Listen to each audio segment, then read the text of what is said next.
What if I told you that every time someone buys fuel, the gas station owner might earn less than the price of a single piece of candy? Sounds impossible, doesn't it? Because when you pull into a gas station, you see hundreds of cars, thousands of liters of fuel, and millions of dollars flowing through the pumps. It looks like one of the easiest businesses in the world to become rich. But here's the shocking truth. For many gas stations, fuel isn't the business. In fact, some owners make more profit from the small convenience store than from every fuel pump outside. So why would anyone invest millions of dollars to build a gas station if the main product barely makes money? Where does the real profit actually come from? Is it coffee, snacks, car washes, lottery tickets? Or is there another business hiding in plain sight that almost nobody notices? Today, we're pulling back the curtain on one of the world's most misunderstood businesses. We'll follow every dollar, from the moment a fuel truck arrives to the moment a customer drives away. By the end of this documentary, you'll understand why some gas station owners struggle to survive, while others quietly build multi-million-dollar businesses. And the biggest surprise has almost nothing to do with gasoline. Let's begin. Let's start with a question. If fuel barely makes money, why do gas stations fight so hard to sell it? The answer changes the way you see every gas station. Imagine you're the owner. A customer pulls in, fills their tank, pays, and drives away.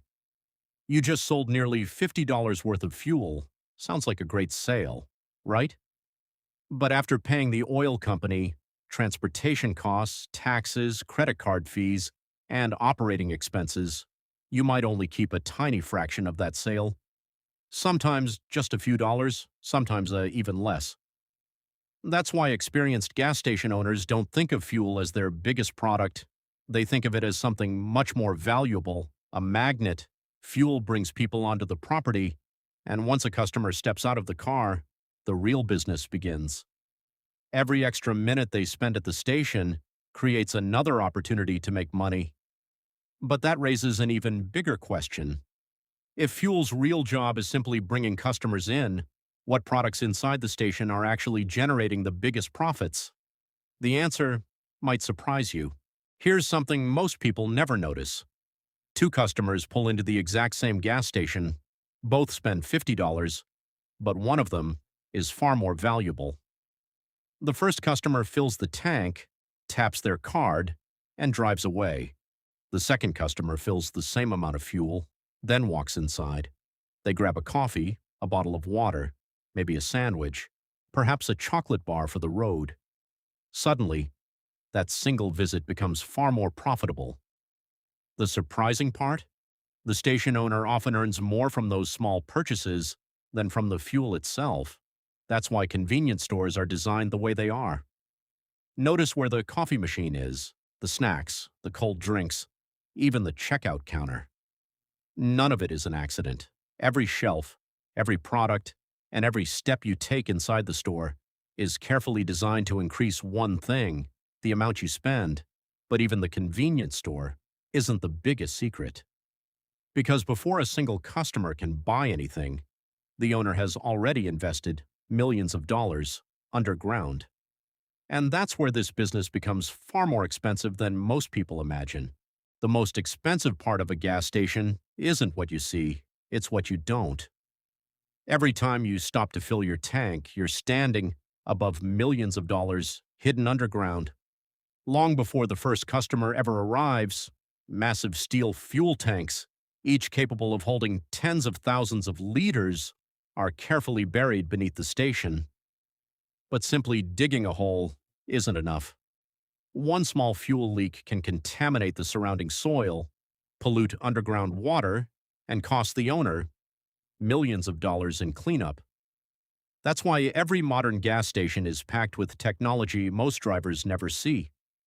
Leak detection systems, pressure sensors, emergency shutoff valves, fire protection systems, environmental monitoring. Every second, these systems are checking that nothing goes wrong, because one mistake doesn't just shut down the business, it can destroy it completely. And that's before a single drop of fuel is even sold. Which raises another question. If simply building the station costs so much, where do owners get the millions needed to open one in the first place? Because almost nobody pays for it with their own money. Here's a question. If building a gas station can cost millions of dollars, why aren't only billionaires opening them? The answer is hiding in plain sight. Look around the next time you stop for fuel. Shell, BP, Exxon, Indian Oil, Bharat Petroleum, HP.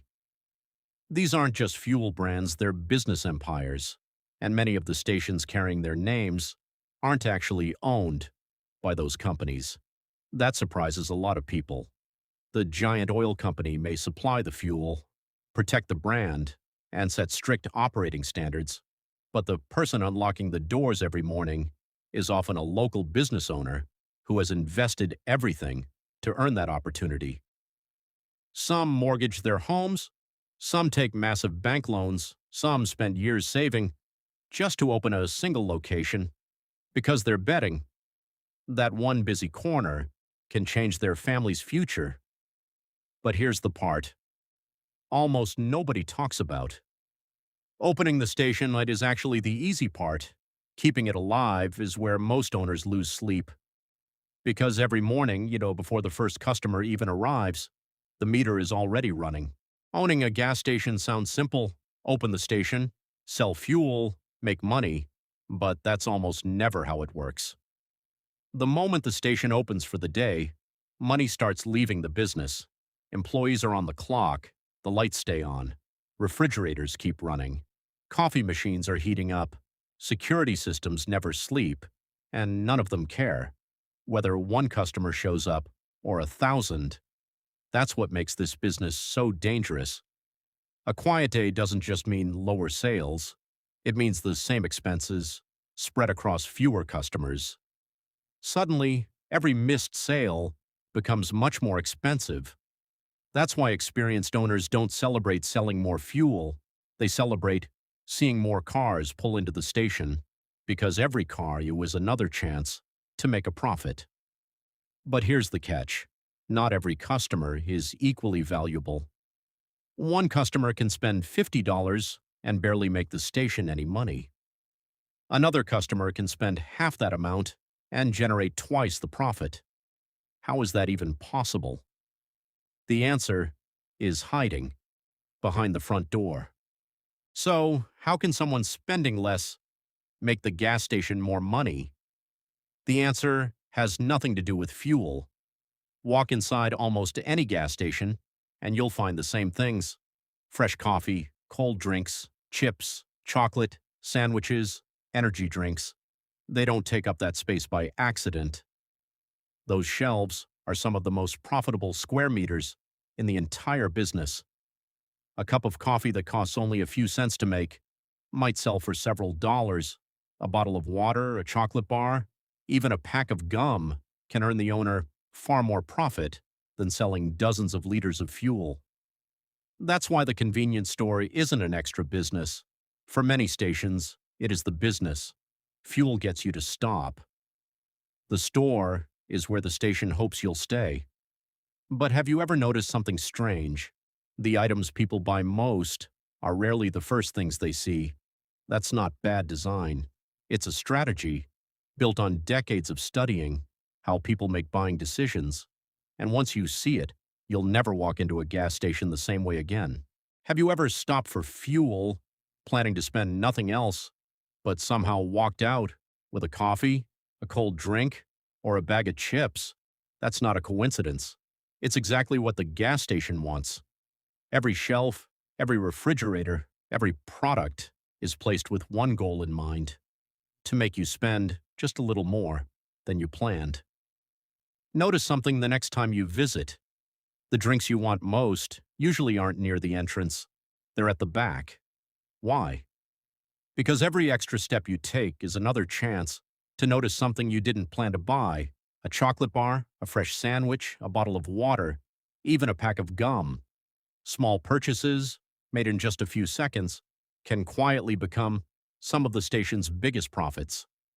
That's why the convenience store isn't just selling products, it's carefully shaping how customers make decisions. But here's the surprising part. Even if every customer buys something, the station owner still has one challenge that no marketing strategy can solve, and it's the reason some gas stations thrive while others slowly disappear. Imagine you've done everything right. You found the perfect location, built a modern station, hired a great team, customers keep coming back, business is finally taking off. Then, one morning, everything changes. A new highway opens, traffic is redirected.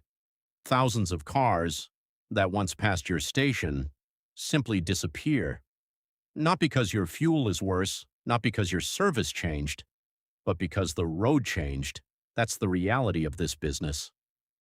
Sometimes, success has nothing to do with how well you run your station. It's about whether customers still drive past your front door, and that's only one challenge. Fuel prices can rise overnight. New competitors can open just a few streets away. Electric vehicles are slowly changing how people travel. Every new change forces owners to adapt or risk being left behind. That's why owning a gas station isn't just about selling fuel, it's about surviving in a business that's constantly changing, which brings us to the final question. After everything you've seen, is owning a gas station actually worth it? So, after everything we've uncovered, is owning a gas station actually a good business? The answer depends on one thing. If you think the business is selling fuel, you'll probably be disappointed. But if you understand that fuel simply brings people in, and every decision after that creates profit, you begin to see why some owners build fortunes while others struggle to survive. That's the fascinating part. Two gas stations on the same road, selling the same fuel at almost the same price, can end up with completely different futures.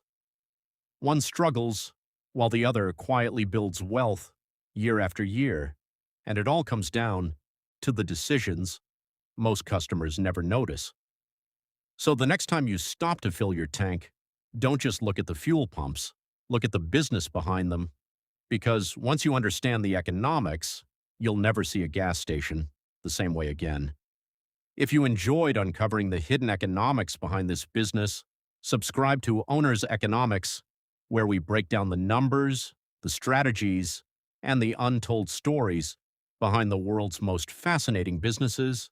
And if you think a gas station is surprising, wait until you discover a business where perfectly maintained grass, exclusive memberships, and a single customer can be worth thousands of dollars. Next documentary, The Economics of Owning a Golf Club. Trust me, you won't look at a golf course the same way again.